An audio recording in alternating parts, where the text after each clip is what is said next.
This morning, Boeing CEO Dennis Muilenburg will face the full Commerce Committee to answer questions about the future of the 737 MAX. Joining us now, Senator Ted Cruz, chairman of the Commerce Committees Aviation subcommittee, who will be at the hearing today. Senator Cruz, it's good to see you again. And a couple of moments ago, our guest host said that at this point, the CEO just can't stay, that Mr. Muilenburg, that there needs to be a break at the top, given everything we know at this point, as it's, been, all these additional data points have come out over the last 3, 4, 5 months. Do you agree with that? Is that what's really needed here, do you think, at this point?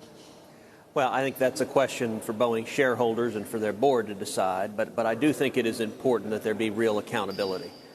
There are a lot of questions that still need to be answered, that Boeing needs to be answered. So I think their testimony today is very important.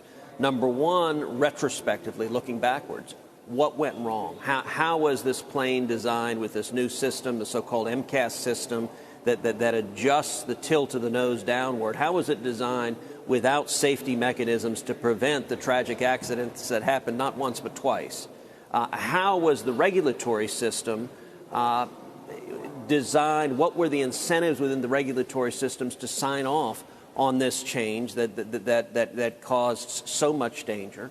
And moreover, why were pilots not trained on this? Why was there no training that the system has changed, that it was no longer the case that when you pull back on the yoke, it would disengage the stabilization? That's what prior 737s had, but not the 737 MAX. Those questions, ultimately answering those questions, will answer why 346 souls were lost in 2 tragic accidents.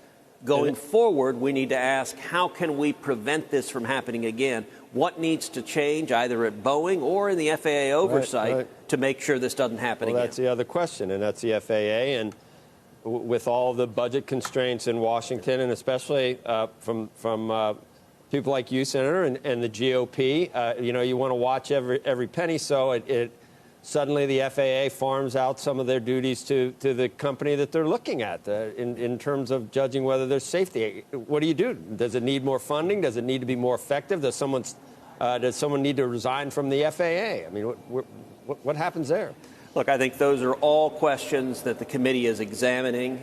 There is always a danger, particularly when you're dealing with big companies that are subject to active regulation of what's called agency capture, of the regulatory agency becoming too cozy, too much in bed with a giant corporate player. I think there's considerable concern in the FAA context that may well have occurred here, that there was so much back and forth between the FAA and Boeing that you didn't have anyone really watching the store and asking the hard questions of are we ensuring that the safety prevention is there? Are we ensuring that the pilots receive the training they need to keep people safe? And what I think is critical here is the flying public needs to be confident that when you put your family on a plane, your family is going to be safe. And these crashes have shaken that confidence, which jeopardizes. There are tens of thousands of jobs in my home state of Texas and across the country that depend upon a vibrant,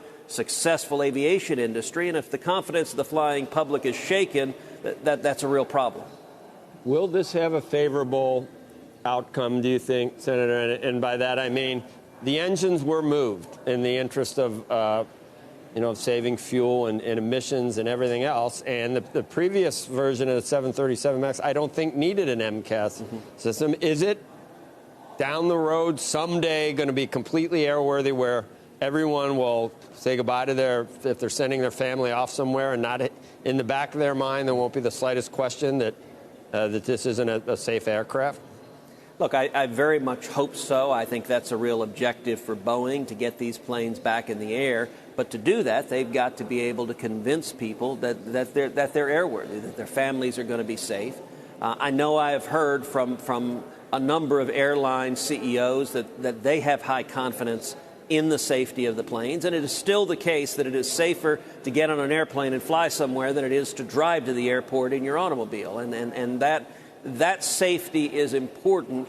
In this instance, that there are a number of ways these accidents could have been prevented. Simple redundancy. The accident started because of a bird strike, a bird that sheared off a little sensor that's right outside the cockpit called the angle of attack sensor, and it was sheared off the plane. And the problem was, when that happened, the computer believed the nose was pointing up. And so as a result, the computer automatically started correcting to point the nose down. The pilots didn't know what was going on. They didn't know why it was doing that. This was a new system. That could have been prevented. You could have redundant angle of attack sensors. You can have a system where, when you have contrary information and data coming from the redundant sensors, that you don't automatically engage the stabilization. You can have pilot training so they know what this is. All of those are steps that, it seems to me, should have been done, and I expect we're going to discuss all of those at considerable length in the hearing today.